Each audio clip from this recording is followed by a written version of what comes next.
Bom, gente, vou fazer um vídeo aqui falando a respeito da situação Brasil e França em relação da Amazônia.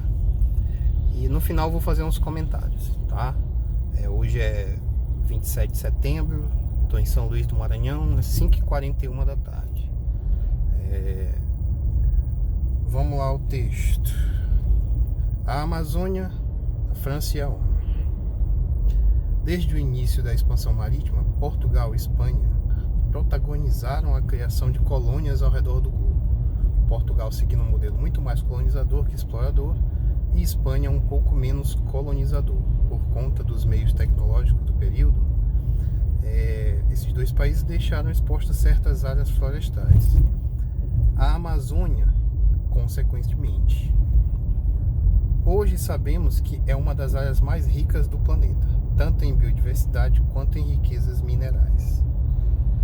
Outras nações europeias foram legadas ao status de invasores, exploradores e piratas durante a expansão marítima, com destaque para os franceses, que chegaram a estabelecer 2 postos de exploração no Brasil por alguns anos: a França Equinocial, que é do Rio Grande do Norte ao Pará, uma vasta região do norte do Brasil, uma ocupação de 3 anos baseada na ilha de São Luís do Maranhão. Os franceses também ocuparam o território que hoje é a cidade do Rio de Janeiro, a França Antártica, ocupação que durou pouco mais de 12 anos. Ambos os exemplos de invasões acima descritos eram no intuito de obter vantagens exclusivamente comerciais e financeiras. Não havia qualquer propósito colonizador ou de integração por parte dos franceses. Eram missões militares, de força e desrespeito da soberania dos países que colonizavam as Américas, que apesar de algumas interpretações de defesa das tribos nativas, eram colônias que buscavam integração e catequização cristã não forçada, principalmente as portuguesas. 2 nomes são memoráveis a respeito da retomada do norte e sudeste do Brasil: o mameluco Capitão Mor da coroa portuguesa, Jerônimo de Albuquerque, Maranhão, que expulsou da ilha de São Luís os franceses em 1615, com uma força militar 10 vezes menor que a francesa. E em 1567, o governador-geral do Brasil, Mendes Sá, com o apoio direto de seu sobrinho e militar da coroa, Estácio de Sá, responsável pelo início da missão de expulsão dos franceses do território do Rio de Janeiro, e que morreu devido a ferimentos de batalha decisiva, morreu de ferimentos da batalha decisiva de retomada dos territórios portugueses.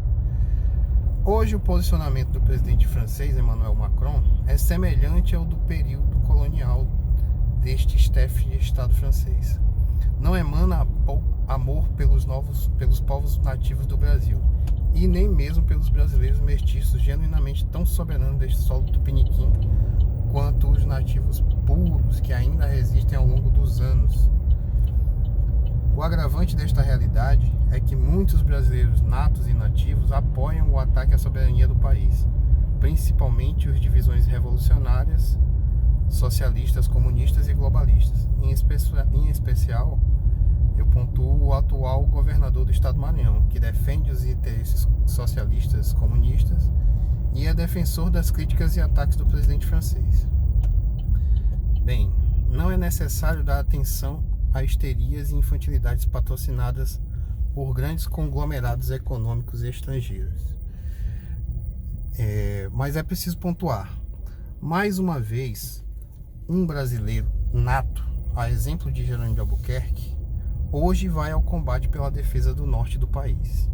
Não um capitão mor, mas um capitão do exército, nosso presidente Jair Bolsonaro, que fez na ONU o que nenhum chefe de Estado brasileiro fez antes em palcos assim: defendeu nossa soberania, nossos povos e nossas tradições, como nenhum outro fez antes. Entra para a história como entrou o herói da Batalha de Guaxenduba. Com a mesma coragem ímpar do mameluco, o capitão-presidente enfrentou um exército assimetricamente superior e saiu-se vitorioso em terreno desconhecido e imprevisível. Eu sou uma pessoa convicta de que a República Brasileira nasceu disfuncional. É difícil reconhecer no sistema republicano brasileiro pontos positivos, mas os indivíduos sempre podem superar sistemas e instituições. E para mim foi de dar orgulho ver um brasileiro representar tão bem o Brasil diante de centenas de outras nações. Dá um pouco mais de esperança nesses tempos tão obscuros.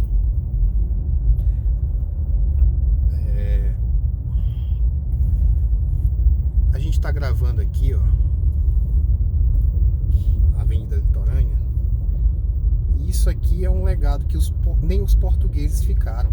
Quer dizer, os portugueses descobriram, entre aspas, o Brasil, e um português abdicou do trono, abdicou do legado do pai, para que os brasileiros fossem donos de sua própria história. Nós estamos aqui à beira-mar, na porta de saída para a Europa, e os europeus não ficaram com nada. Pelo menos o Brasil, eu digo que isso é uma realidade sem dúvidas. Mais uma vez a história se repetindo. Jerônimo de Albuquerque sacrificou muito, sacrificou tempo, deu sangue, e ele é um brasileiro puro porque é filho de índio com português. Quer dizer, uma mistura da terra. E o que sobrou para os brasileiros é só desenvolver a terra como muitos outros povos desenvolvidos fizeram, né? Então, gente, esse texto aqui, esse comentário aqui foi a respeito dessa situação que se repete, e a gente tem que dar os parabéns ao presidente Bolsonaro, que repete uma coisa histórica, repete um heroísmo que há muito tempo não se tinha no Brasil.